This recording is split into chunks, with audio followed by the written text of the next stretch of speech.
Well, good morning. We came in last night in the dark. Let's look around. Okay, so what do we got? We've got a lot of trees damaged. They're not looking good.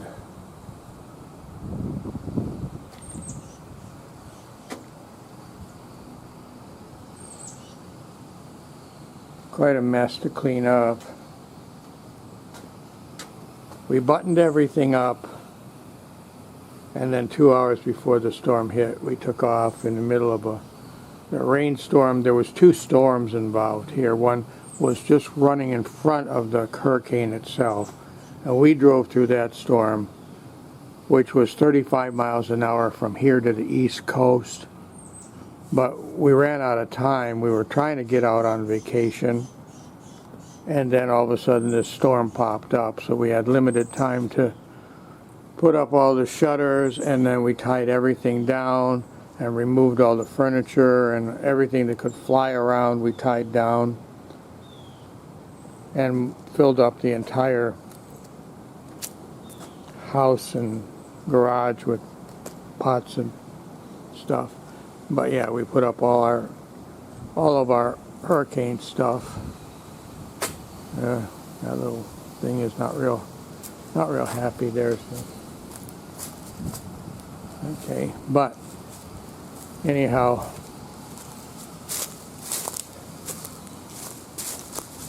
the house was battened down. Our neighbors are in worse shape than we are. This tree here survived, but it looks like we're going to have a tree service here for that, because somewhere up there is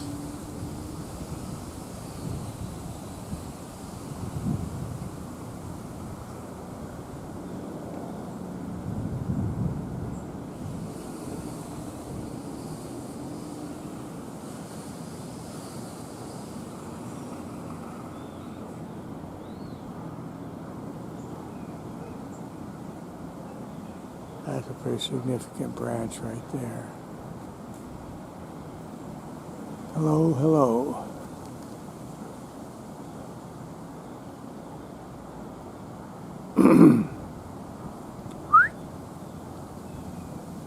Not giving me an indication of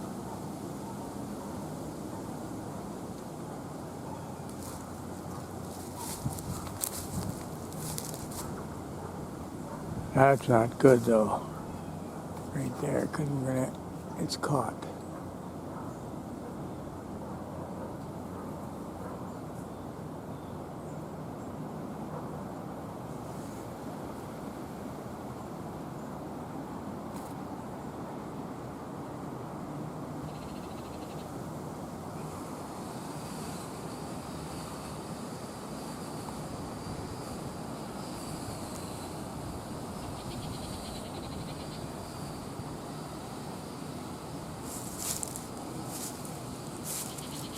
Kind of interesting to see it was starting to peel the bark off of this tree.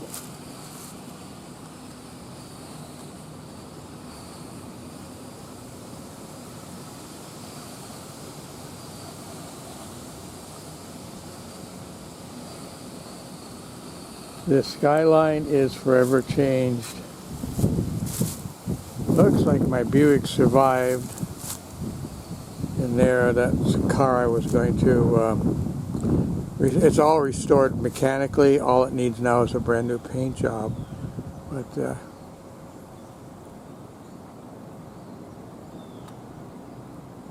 carport seems to have an issue.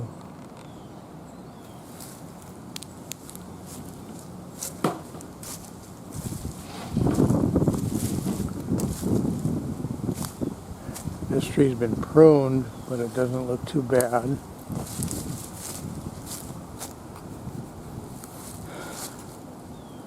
Our bush in the middle of the yard seems to have grown a new limb.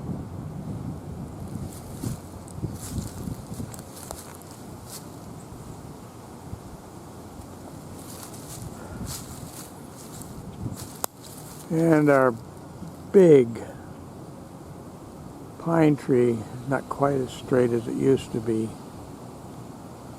but it survived. The other tree seems to have been pruned quite a bit.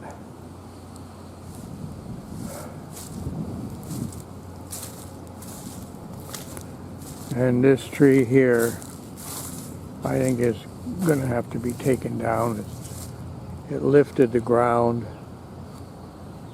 We now have a big mound there, and it's halfway over. And there's a major part of the tree right there in the water, in the little pond.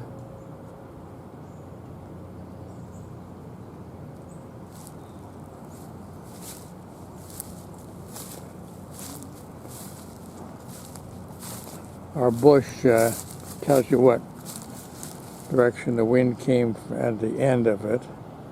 So first it went one direction again because we were hit with the actual eye of the storm, passed right over the house.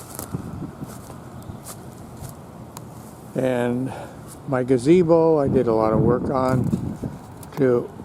It was anchored in concrete down here, and then what I did was put metal cabling up to the top, and then I tightened everything right before the storm. It's loosened up, so this thing had to have been, I tightened it all like that all the way around. I had 3 cables and it held it down. It didn't fly off. But it is significantly loose. This was, you could make noise with this. It was like a banjo string when I first left here. So obviously some things loosened up. But Todd's big tree, well, this one you can see is not good. It definitely is leaning badly. Too bad it was a pretty maple tree.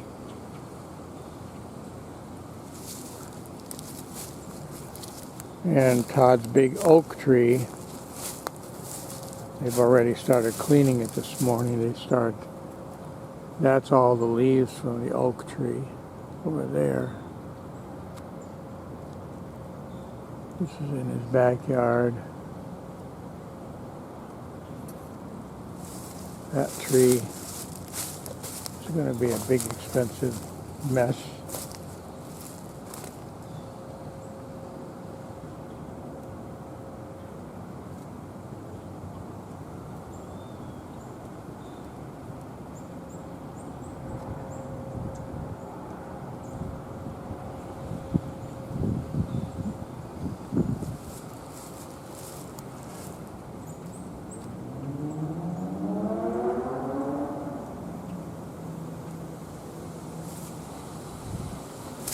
But overall, whatever landed, I can see some dents in our roof up there that weren't there before, but that's a metal roof over so some of that stuff hit that metal roof. It's not the same as it was, but didn't seem to be leaking anymore, or more than it did.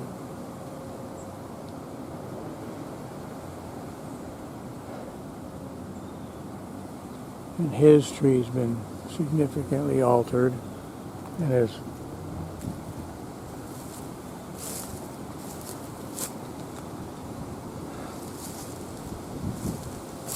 rather than have hurricane shutters on the outside and break my neck trying to get them up in there, I put, just for safety's sake, a set of shutters inside the windows. It wouldn't protect the windows, but it would keep the wind, if a window broke, it would keep the wind from blowing the roof off. It looks like the extra money I spent on shingles,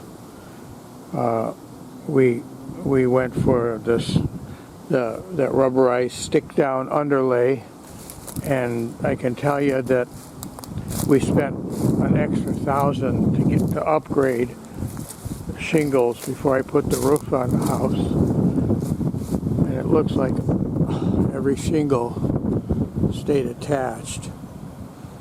So they're much heavier shingles. I've never worked with the heavy shingles like that. Like the contractors always put shit shingles down. But you can spend the extra money. It looks like all the other shingles, but they're thicker. And I'll tell you what, when we put them down, every one of them glued itself to another one. There was no shingles loose on the house before the storm, and there's still no shingles that look like they've peeled up. There you can see right there, something hit the roof. And so we do have quite a bit of cleanup, that's for sure.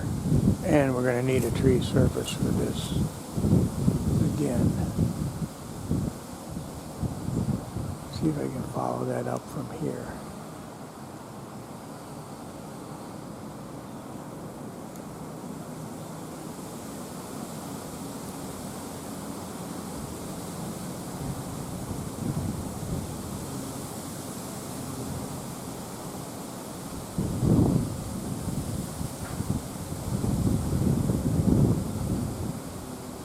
I can see our big tree over here has got another branch ready to fall. Right there. A couple of them. That tree's got beat up pretty good. We didn't lose any food. I have a system in the garage that kept our freezer going. Battery operated inverter that comes on automatically. This is a manually operated inverter here. And this is the short one, the small one. And I had clipped, when I got home right after the storm, or the next morning or whatever, I went ahead and I threw an extra battery on here just to keep our lights going in case we were without power for any longer. Didn't really need to do that because this battery was holding just fine, but I wanted to sleep without losing power again.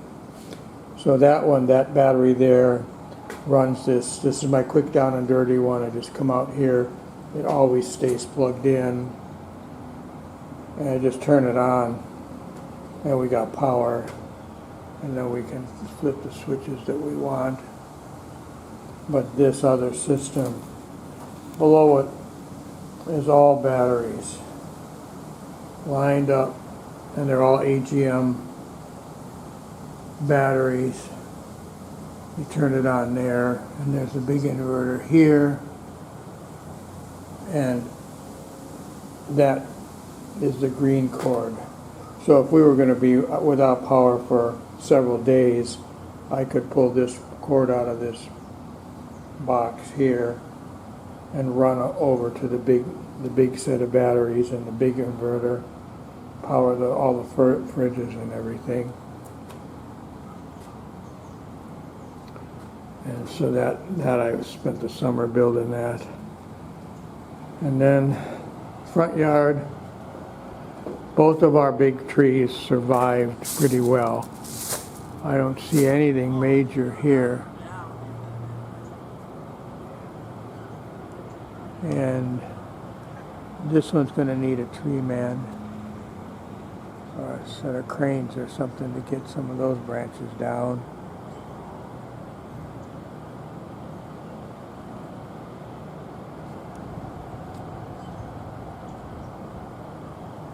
Whatever that was, it's most likely not working anymore. And the landscape around us has forever changed. Todd's big tree, by the way, this is my car, was my little shitbox car there, was parked in our carport. And Mary Beth followed me across Florida. I drove the camper. The camper does not have collision protection or damage protection on it. It's just too expensive for us to keep all of our vehicles fully insured, so all we do is carry liability on everything except for her restored Jaguar that has liability and collision. And this one just has liability. So we stuck this one in the carport, and surprisingly there was big pieces of metal. There were heavy pieces of metal that flew through the air here. Must have flown right over the car because our doors were blocked. Our side door was blocked. We couldn't get in the house from the carport when we got home because there was a big piece of metal that somehow managed not to damage that car. That car was parked in there. At least I haven't seen any damage, not even a scratch so far. And then we've got, I had a carport back here, and apparently it's not happy. This is where I'll have to see if there's any real damage to my old Buick. The old Buick was all mechanically absolutely perfect. But I was waiting to, next step on the project was to paint that, and then there's the Corvette. This I'm going to sell. I just bought that to restore it and maybe make a few dollars. All these things stayed intact here. I had tied everything down. It didn't move, and I had it daisy chain tied to everything else all the way down. We'll see if there's damage to the Buick. And then Todd's big tree, he's already worked on this with a crew, but his big tree over here came down, blocked the whole street, so the neighbors all got together to open up our street. But I don't think this one's going to live. This is a complete mess.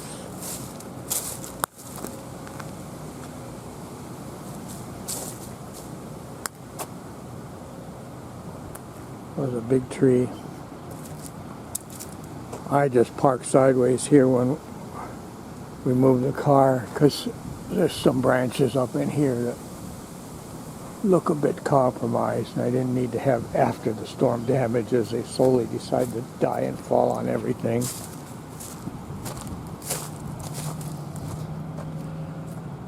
But Sarasota was hit by the eye of the storm. Went right over the house. Talked to the neighbors. He said it was almost, I think they said almost an hour of silence when the eye went over, and then the wind came in the other direction.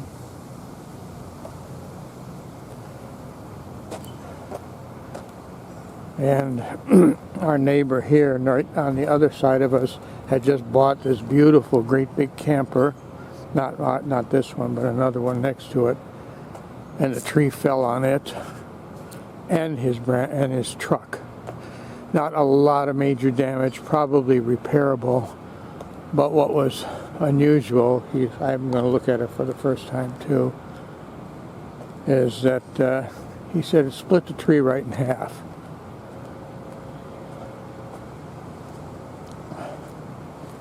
This you couldn't never see his stuff here. He had this big, beautiful tree. Holy shit. Oh, it did split the tree right in half.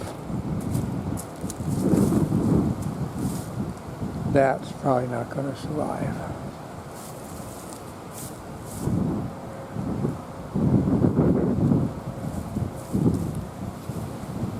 Look at that.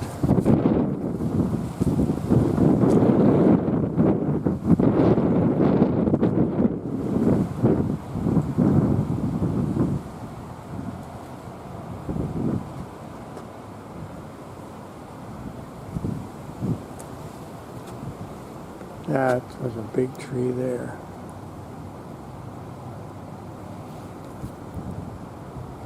That tree went out in all directions. That was the first part of the storm that hit, what he said. And I guess there is roof damage on this camper of his. And he said some of it did. I can see the dent here. And there's no truck.